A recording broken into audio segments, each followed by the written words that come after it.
My name's Adele Onyango, and welcome to another episode of Legally Clueless. No, seriously, I have no clue what I'm doing, but I'm pretty sure I'm not the only one. Hey you, welcome to this episode of Legally Clueless. This is what's coming up. A group of boys planned that I was trying to, seduce them or something. It was just like a story there. I was trying to seduce one of their friends. The friends went and told his friends. His friends were not happy with the story, so they came for me and they beat me so bad. And now the other Form 4s, because it was during that time of KCSE. If you remember very well, the KCSE period, the Form 1, Form 2, Form 3, they go home. They leave the Form 4s in school. So when we were left there, all the Form 4s now had the story of what's happening. I was in like a cube being beaten by like 10 boys plus. Within 30 minutes, within 21 hour, the whole school is there witnessing my humiliation. And that really took me in a very, very dark space mentally, because I was sitting for my final exams after 4 years. Then I had to do the KCSE physics exam, paper 3, it was the last exam, with bruises on my face and cuts on my body, because it was that bad. It took only one guy to save me, otherwise it could have been a different story. That is part 1 of Jony the Hairdresser's story that's coming up a little later in this episode, so hang tight for that. But before we get there, welcome to the fam. If you're an OG member, thank you for rocking with us. And if you're new here, this particular show goes out every single Monday. And then on Wednesdays, we have the Midweek Teas, where I unpack different topics that can help you, an African woman, on your healing journey. Our newsletter also goes out on Wednesdays, so make sure you sign up for that on our website. The link is in the show notes. And on Thursdays, we have For Mannerless Women, an incredible show that is just contributing to the awakening African women are going through. Currently, we have a very special season ongoing where we are outside of Kenya. And so we started off in Ghana, then we went to South Africa, then we went to Nigeria. This week, I can't give it away.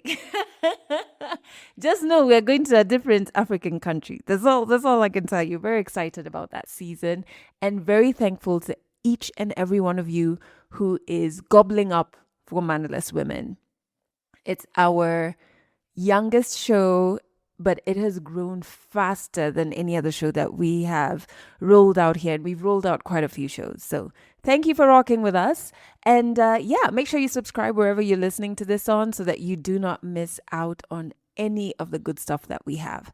Before we jump into the story, though, I just need to give you a quick reminder that our next wellness talk is here, and it's happening on the 25th of July. And let me tell you, this is a topic that's very dear to my heart because I experienced it. I am divorced, and it feels so good to be able to say it out loud, because at the time that I was going through it, which was a couple of years ago, man, the shame, I was just like whispering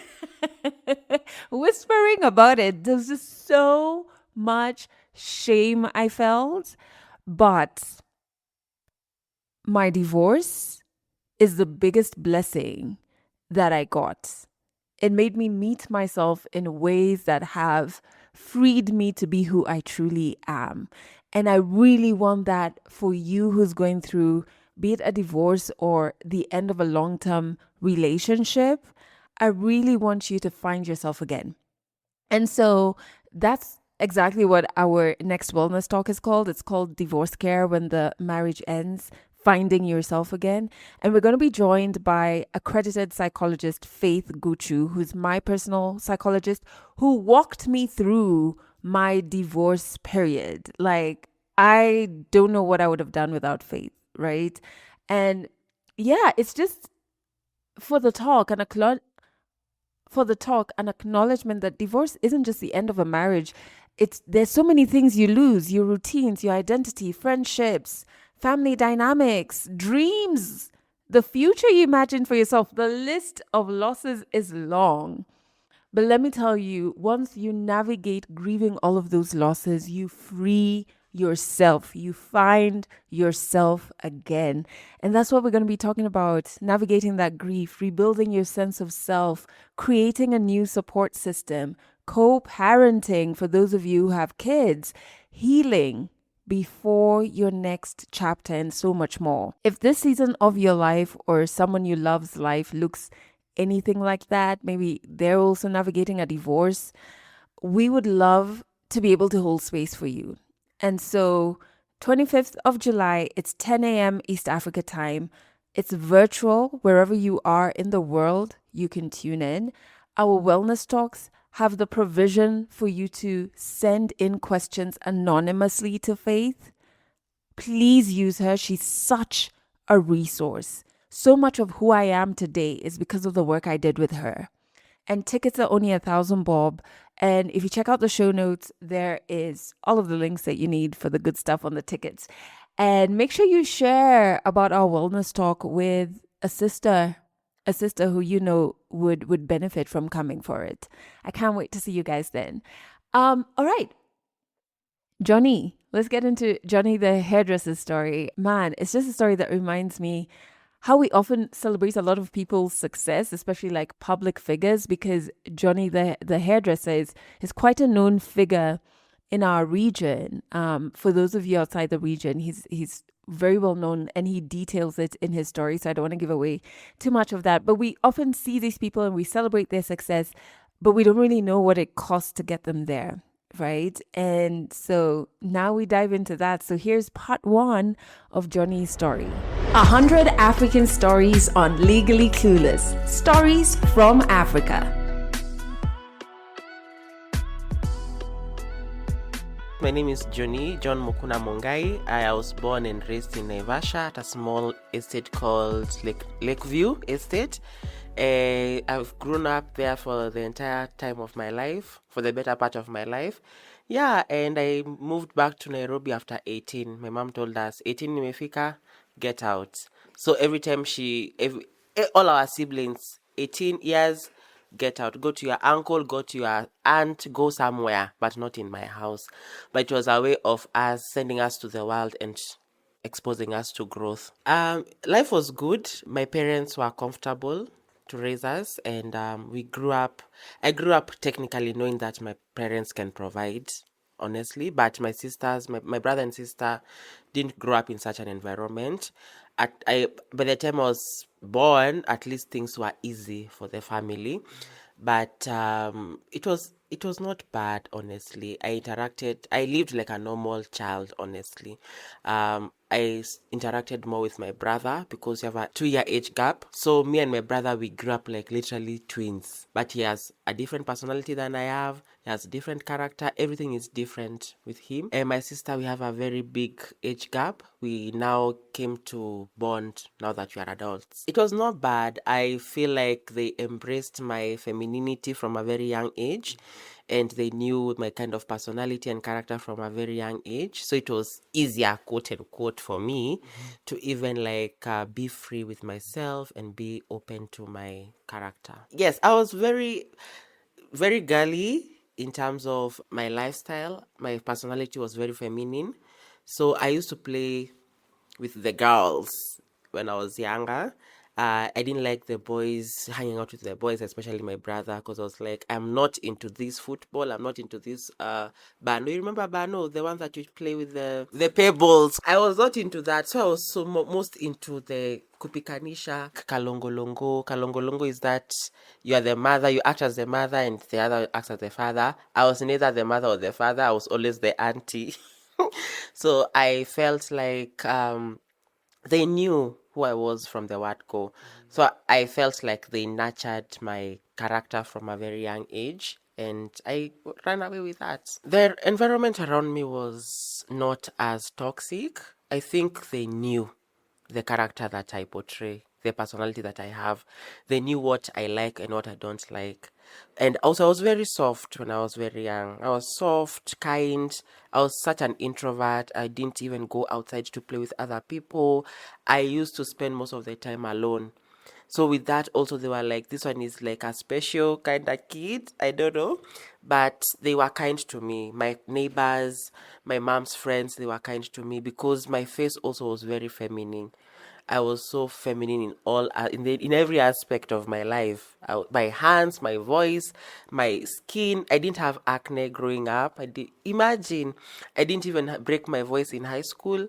Like I was so like a girl in high school, in school. So they knew how to treat me. They knew how to treat me like an egg. The treatment I got in school, let's start from my primary. I feel like people were more open, they were more exposed at that time to even like see people like me. They used to call us the CC boys back then. Yeah, yeah. So they at least they had seen other people from their previous classes, so it was very easy even for me to transition from this school to this other school. Again, the thing that also saved me, I was very smart in school. I used to score the A's, and I was the top 5 student. So with that came like a bonus. They were like, okay, he's gully, but at the same time, he's so smart and he's disciplined. I was very disciplined. I was so organized. I was so clean. So people used to admire the kind of lifestyle at that time that I was living. And I was very young. I didn't know any better. So I just did what I thought was best for me. So in primary, of course, I was smart. Then I was a prefect, so that came with some kind of power. You know, the powers the prefects used to be given in school. So the people used not to respect me because they were like, oh, he's gully, but at the same time, he's a prefect. He's also very smart, so a win is a win. So I carried that through my primary now, class 8, 7. I did so well in primary. I passed very well. Also in primary, the boys were, of course, they were wondering, what's this character? What's this personality that you have? But the fact that I was smarter than them, it was about, I was like, can you focus on your study rather than focusing on me? Yeah, so I feel like being smart and being like, I don't know how to say it, but better than the rest really helped. But going to high school, now things changed. Yeah. So going to high school form one, I get the form fours. They are like, we don't accept such kind of people in this school, because I went to like a police school, which was very, very strict. Yeah. And the discipline was like 10 times more than primary. The strategy, everything was different. The system was different. In primary, we were not being like punished physically, but here now they were using the Bunsen burner, the pipes, the sticks to beat us. So it was kind of new to me because I'm like, I'm not used to physical, you know, torture. Because that was torture, by the way. In high school, it was torture. And also, I felt like my high school was very toxic. It was like a toxic environment for me. In Form 1, of course, the bullying, because I'm so soft.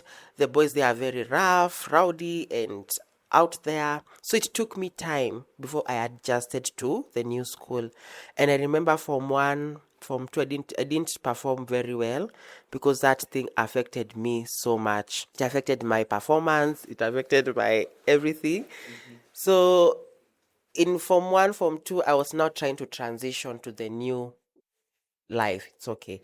And I was like, now I have to focus now on my studies. But it was now like too late. Because when you don't get Form 1, Form 2, the basics, even Form 3, Form 4, you don't have the foundation to even pass your exams. Yeah. So I felt like if I focused Form 1, Form 2, I could have passed my end of year exams, both in Form 3 and Form 4. But bullying was there as well. I was bullied by my classmates, by my stream mates. I was also bullied by Form 4s who I found there. And it was not that bully or physical, like they are beating you, it was that emotional torture. It was that manipulation. It was that gaslighting. They were gaslighting me to think that I am not perfect. I am not belonging to the space. They made me really, really question my sexuality, my personality. It made me question my entire existence in this world. So high school was rough, but I always say it was a blessing in disguise because it taught me how to be very, very tough. It taught me how to say no. It taught me how to have boundaries, healthy boundaries as well. It made me stand up for myself. So high school was not the best moments in my life because there was one time I was involved in a mob. Yeah, yes.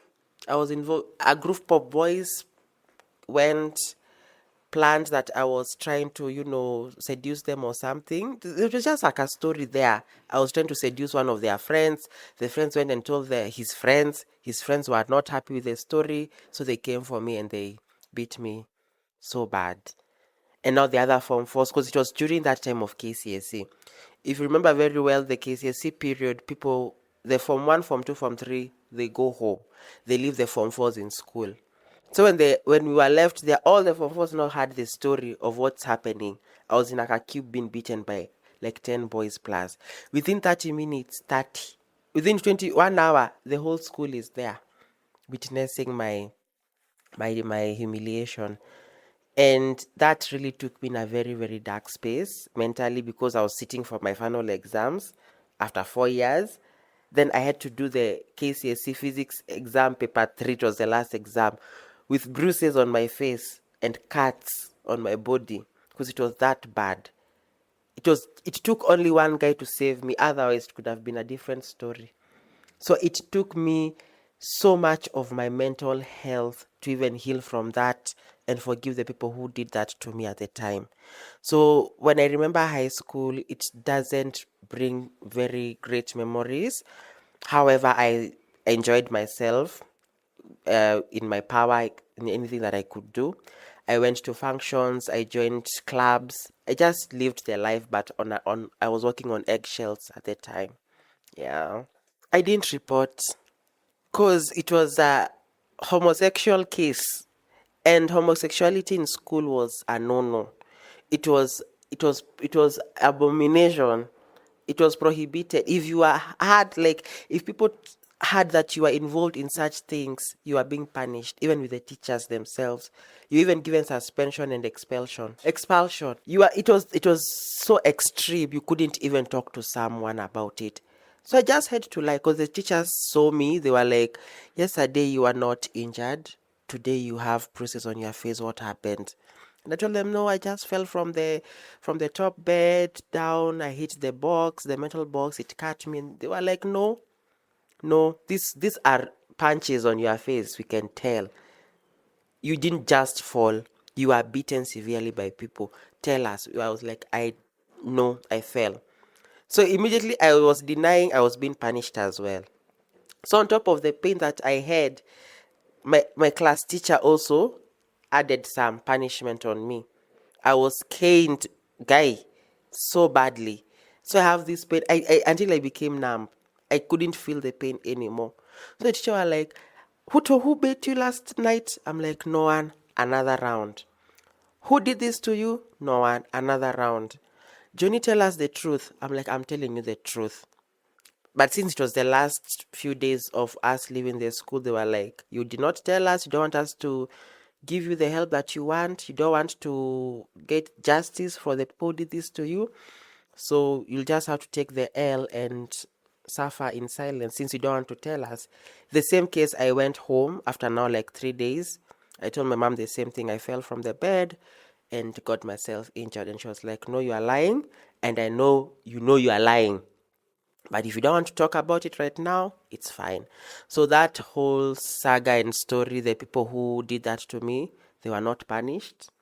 They were not even put into test or anything by the teachers or nothing.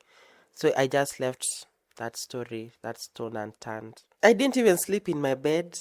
I slept in the dining hall, on the bench, at the far end, because I am not sure if I'm safe.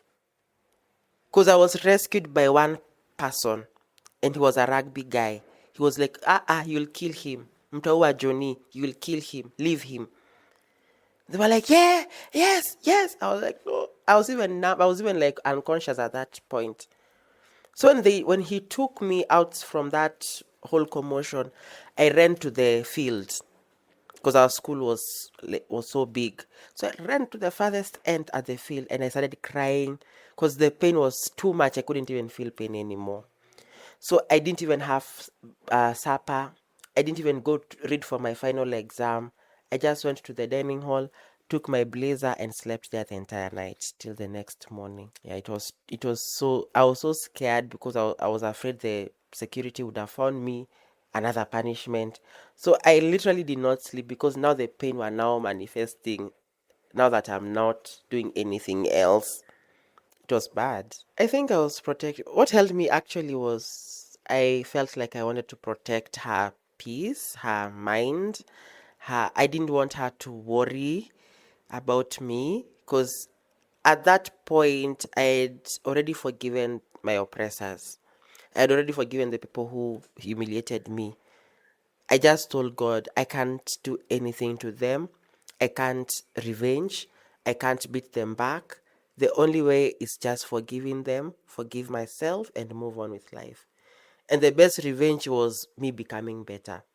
So I didn't want that to be, I didn't want to take myself back into that space, especially. I did it for myself as well. I didn't want to now start unpacking those, oh, what happened? Why did they do that? What led them to do that? There's a reason why they do that. You know, when you tell parents such things, they'll be like, but this is not a one day decision. This is something that has been recurring. Or you just don't tell us. Or this is something that has been there.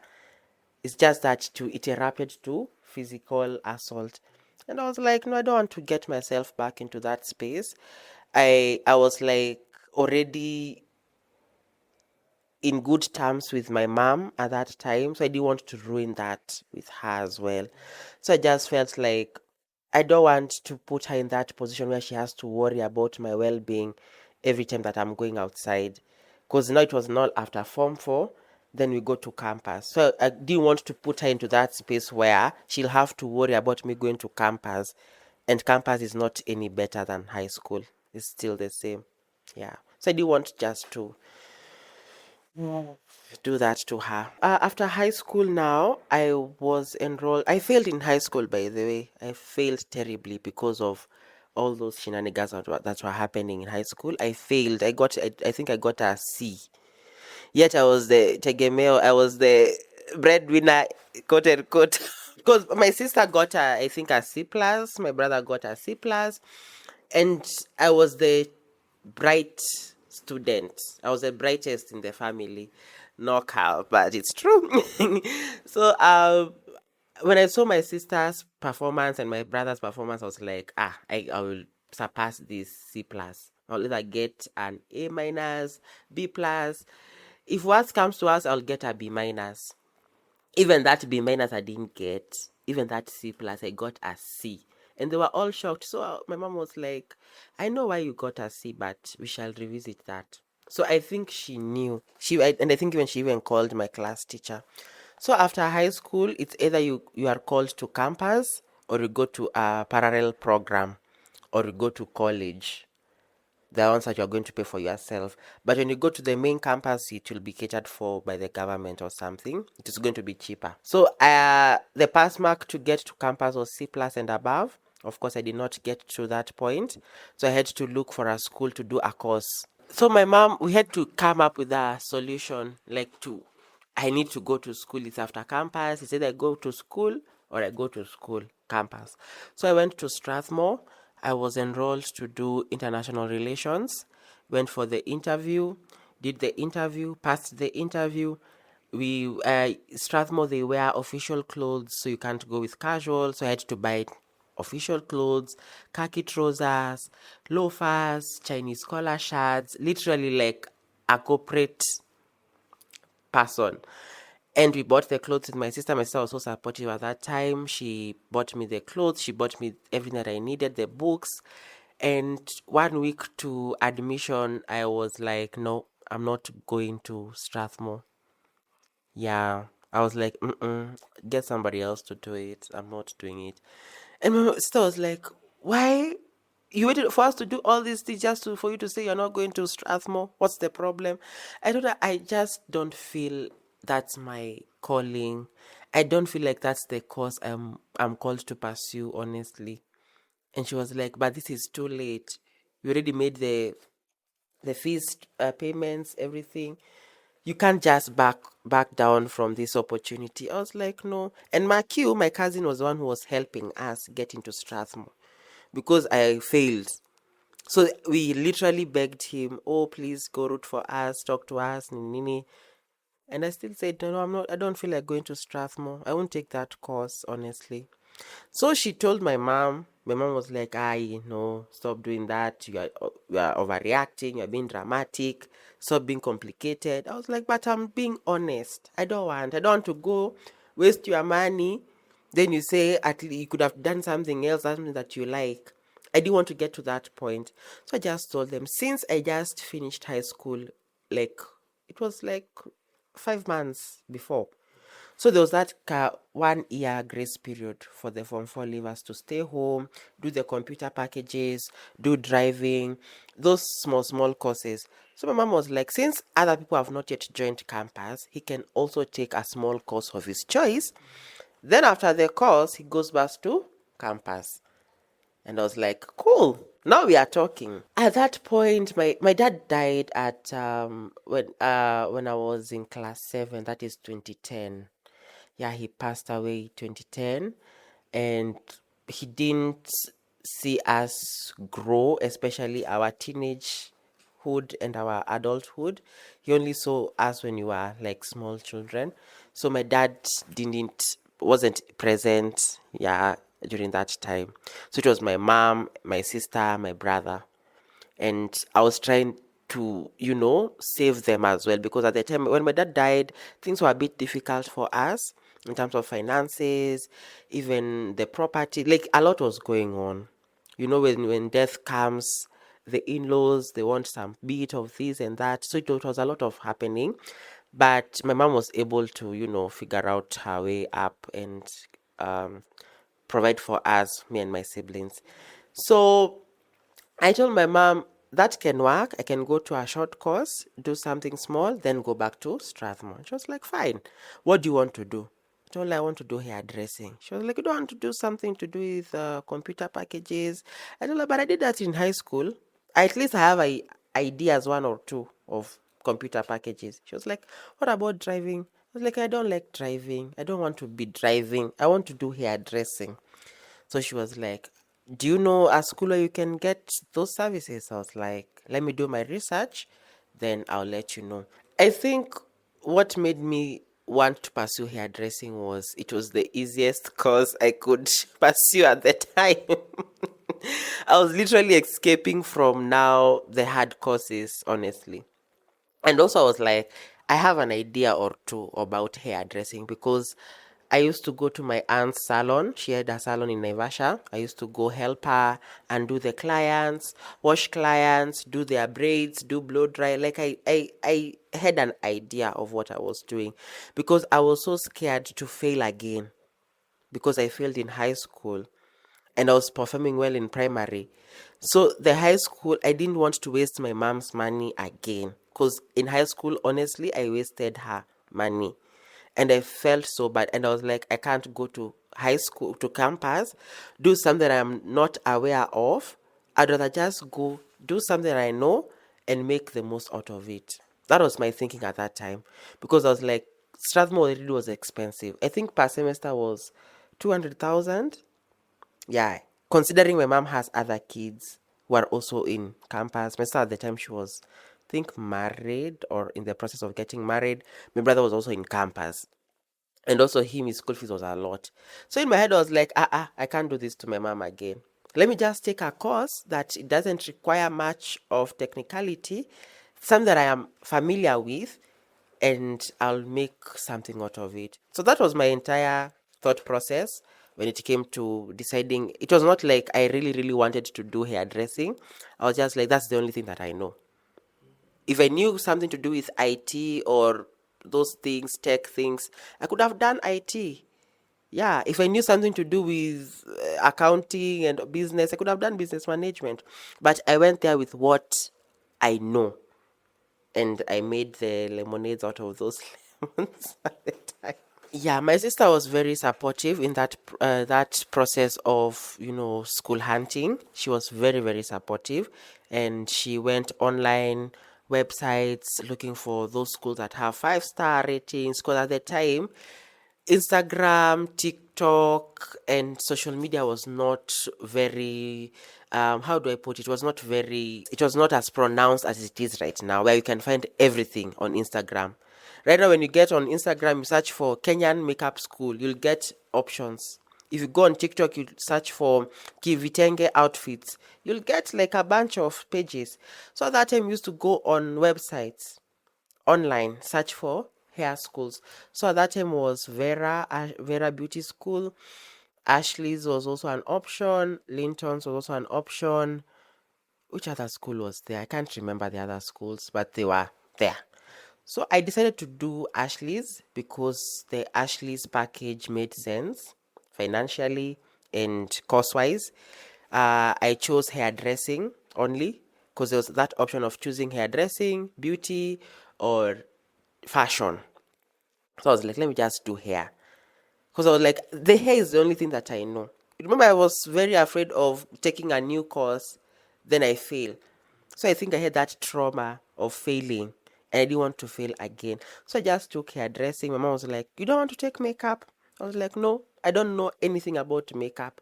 I only know hair. At least I can blow dry, I can plait, and if with the guidance of the trainers, I'll be better.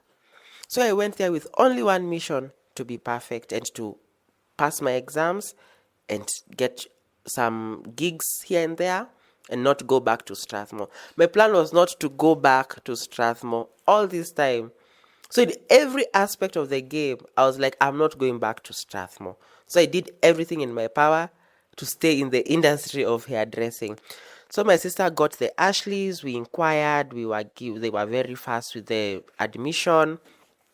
And by February, I was joining the classes. I did the classes for 7 months.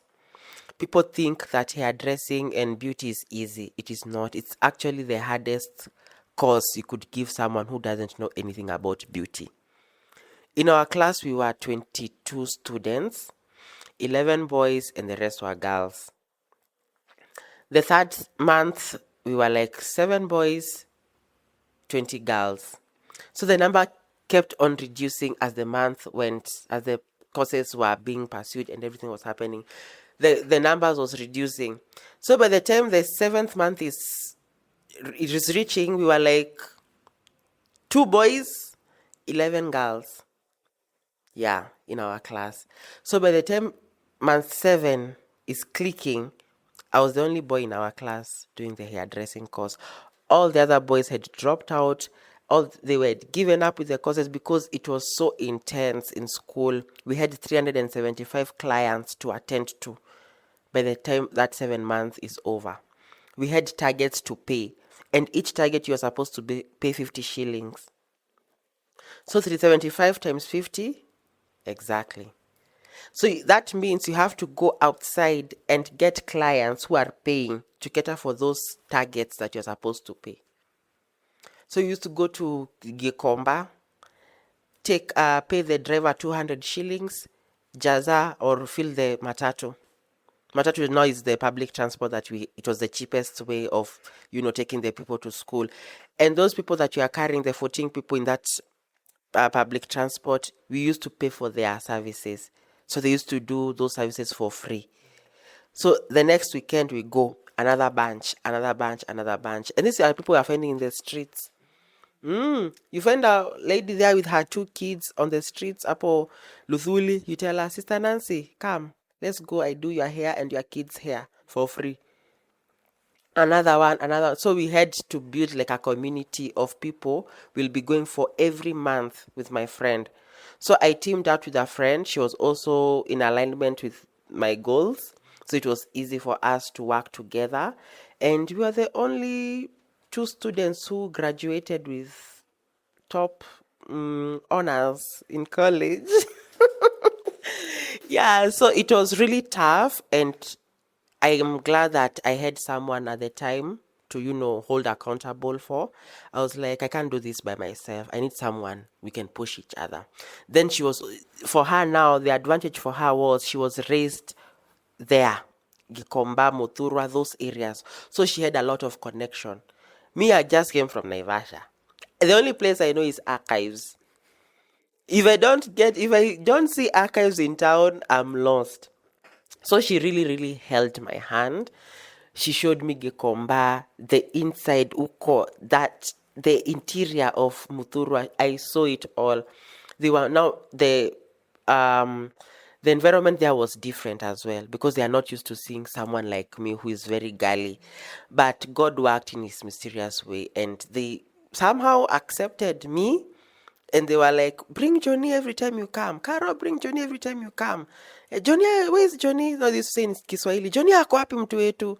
Where's Johnny, our guy? So I felt like it was favor from God as well, because I was like, I can't fail. I can't fail on this. That was the one thing I was like, I can't fail. My mom is putting a lot of money into this college, hairdressing. Yani, I can't fail. So fast forward, we graduated. We went back home, sorry. And now at that point, is either I go back to Strathmore now or I get a job. Two options. I get a job or I go back to Strathmore. And whichever came first, I will go. So this was like month 1 after completion of the course. So my mom was like, now you have to go back to Strathmore. So just start getting ready, prepare yourself, you're going back to Strathmore. I was like, I'm not going back to Strathmore. So I told my friend, the one that we graduated with, I called her, hey babe, where are you? She was like, I am also looking for work.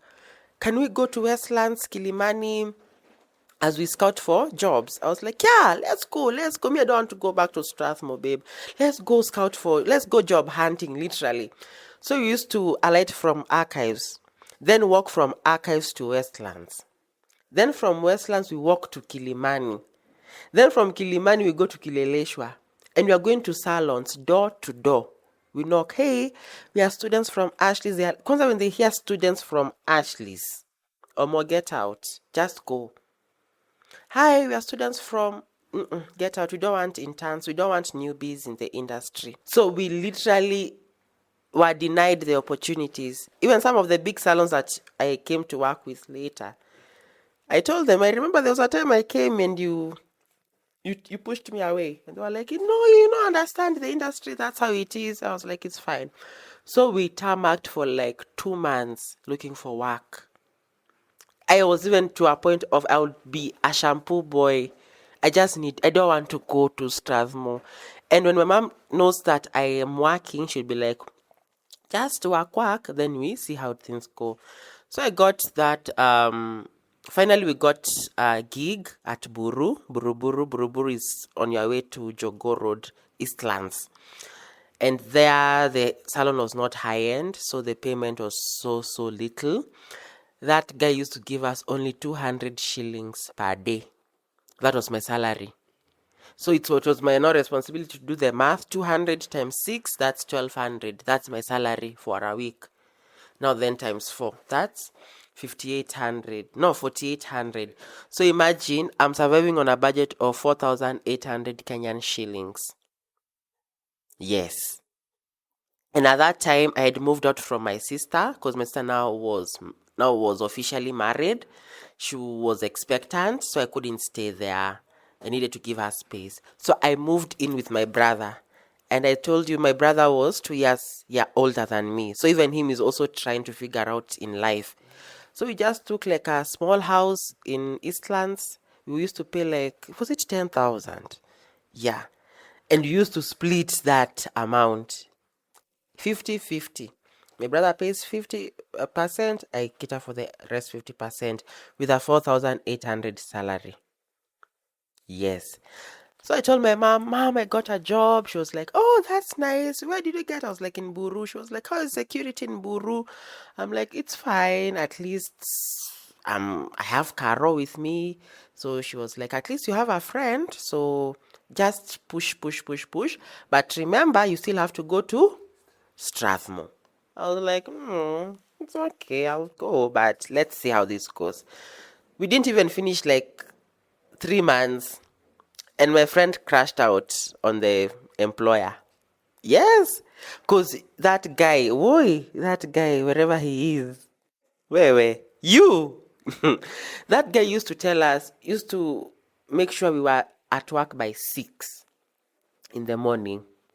So we get there at 6, wash all the towels, wash the entire salon, wash the combs, everything, wipe the products, everything was done by us.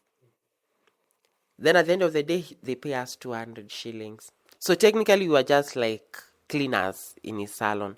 Considering we are people who have come from the best performing students in school, we were if you wanted a creative hairstyle, the teacher could send you to Jony or my friend Caro. So it was like a blow on us because we are the best students in school, yet you've come here just to clean for you. I felt it was like a bit of a downgrade for us, but we were just there for the experience. So my friend wasn't able to, stay there anymore. She couldn't take it anymore. Also, the environment was a bit hostile. Gossip, they are not professional salon. It's not like a professional setup. So they have that, for lack of a better word, umamanjeri kind of kind of vibe. So the gossip is constant. The Madharao in English is what?